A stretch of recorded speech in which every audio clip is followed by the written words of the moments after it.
Yeah, good morning and good morning to your charity and to my big brothers.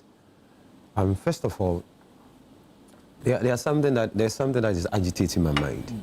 You know, I'm not even interested to go into the nitty-gritty of the matter. One, I'm not abreast of what the facts are. I'm not privy to the history, how they goes about to select their chiefs and what have you. For me, what is even more important for me is about how the security services carry this particular operation. The statements coming from the IGP confirm one thing, that the Inspector General of Police of the Ghana Police Service was not aware. It's also obvious. Perhaps not in control. You see, it raises a lot of questions, a lot of questions. And you see, assuming, granted without even admitting, that this was even a court order. See, arresting a Queenmother, it's not the same as arresting a petty thief. Even if you are arresting somebody who is a youth leader within a particular community, there are a lot of processes that you need to go through. Because you appreciate the fact that arresting this individual could escalate. You see, so sometimes, even if you are arresting somebody who holds no position within a court, but very influential, there are processes that you go through because you see, you don't want to create chaos in that particular environment. Now, are we saying, see, I'm watching a video. I think the current chief is the one sitting on the floor with police, you know, the presence of the police. I could see police pickups and what have you.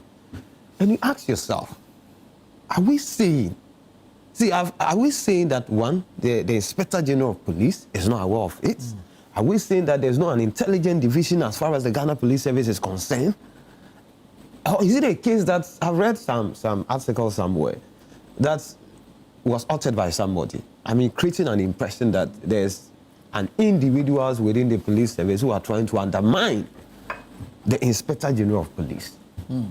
Because like my brothers have said, if you want to arrest a Queenmother, see, I mean, you can even invite a Queenmother. That, listen, these are issues. I mean, we want to have a conversation with you. I mean, if there are issues that, I mean, if Warwan's here coming along with even lawyers so that she'll be able to respond to some of the questions which have certain legal implications, she'll be able to do that. And even looking at the time of the arrest, 4 a.m. Yeah. How? Is she running away somewhere? You see, this. How old is you see. Oh, she's in her 60s. You see, I am a government communicator. I'll be brutally honest with you. See, these are some of the things that we spoke against during the era of President Nadu Dankwa. This level of impunity, we don't want to replicate under President John Dramani Mahama. You see, it doesn't send a good message. It doesn't create a good image about the government. See, you have a chief of staff of the president that comes from that particular enclave. So people could end up What blaming was his him. level of involvement? People could end up blaming him. What was the level of his involvement? And you see, it must not be business as usual.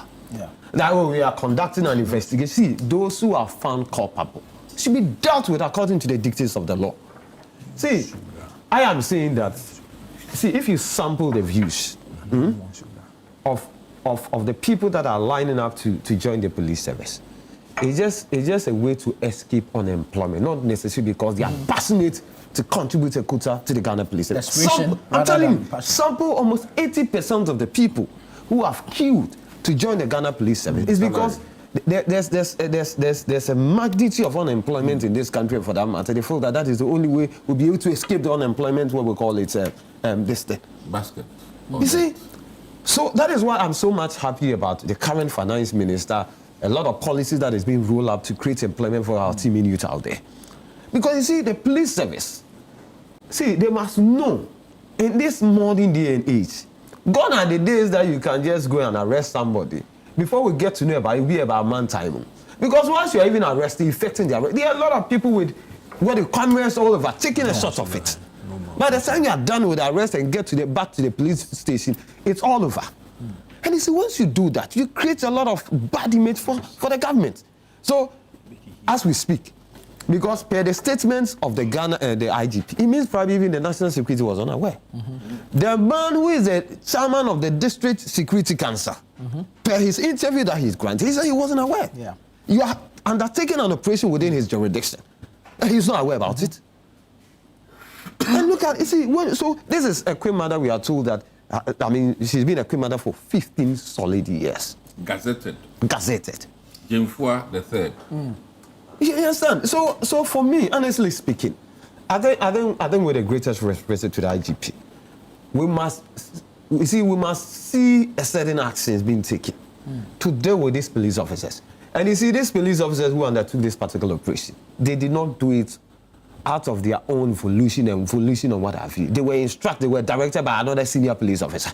Who's taking something? You understand what I'm saying? Because you see, the issue about chieftaincy, it's a very sensitive matter. We are currently being engulfed with the issue about Boko because of chieftaincy. Almost all the pockets of issues that we are currently being confronted with, it's about chieftaincy.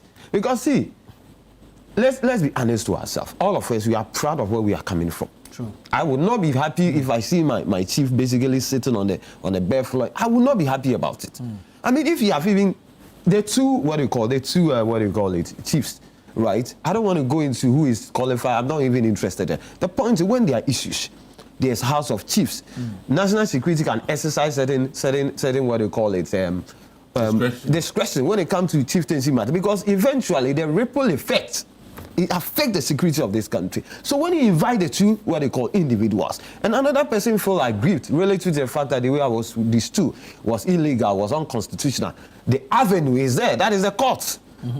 Right? I mean, if you want to settle within the context of the chieftaincy, he should do it. But you see, this Rambo style, this is very inconsistent with the personality of President John Dramani Mahama. And these are the very things we spoke against when we were in opposition. And Delali will not sit down here and defend this. Because for me, it doesn't look like it was sanctioned by the government, does it? That's what I'm saying. But eventually, eventually, it creates a very bad image about the government. I mean, my big brother Larry, he understands. My big brother Larry understands the ethos of government. He will be able to. But the ordinary person out there will say, okay, fine, this was even sanctioned. For instance, somebody can even come to the conclusion that the other chief was still during President Nana Danko Akufo-Addo era. Is that not it? And for that matter, even make a certain inference. But what I'm just saying is this. The things that we witnessed under President Nana Danko Akufo-Addo, the impunity, we don't want it to replicate under a personality like His Excellency President John Dramani. He's a man that epitomizes peace. So if I understand you, as for Dramani Mahama, he's not aware of this. No, I'm just trying to. But Nanado, he was aware. What I'm saying is this. Help me understand that. What I'm saying is this. You see, when it comes to, as I speak to you now, I mean, I remember during the era of President Nana Danko, when it happens, right? Certain references were made in respect to a particular minister. As to whether there was a validity in respect to that claim or not, I don't know. Which one? Is it the Equipment matter? Exactly. You understand? I think there were videos of exactly. So machinating. Exactly. So and then Victor Newman, the late, and many others who. So what I'm saying is this. That was first what I'm saying is this. That was the first term, and then the second term, what happened? What I'm saying in concluding, I've always said that one of the reasons today, when you see President Mahama, even sometimes people say, this is a man that has an absolute majority in parliament. But his demeanor, his composure, his posture, it's a resemblance of somebody that epitomizes humility.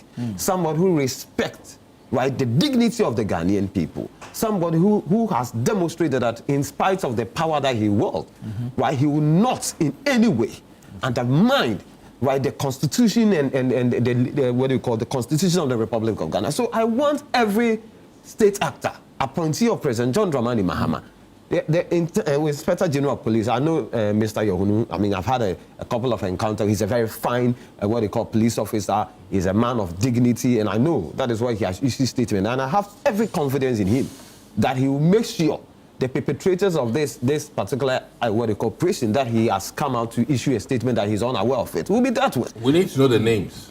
Well, absolutely. I mean, all of us will be making, obviously, we need to know the names. Right? I'll personally take this up very seriously. Obviously, we'll be making we'll be making a follow-up to ensure that the people are dealt with. Because for me, like I've always said, we preach to Ghanaians that we are going to reset Ghana. Resetting Ghana means the things that happened in the past. We will not see a glimpse of that same thing replicating itself under His Excellency President John Dramani Mahama. Very well.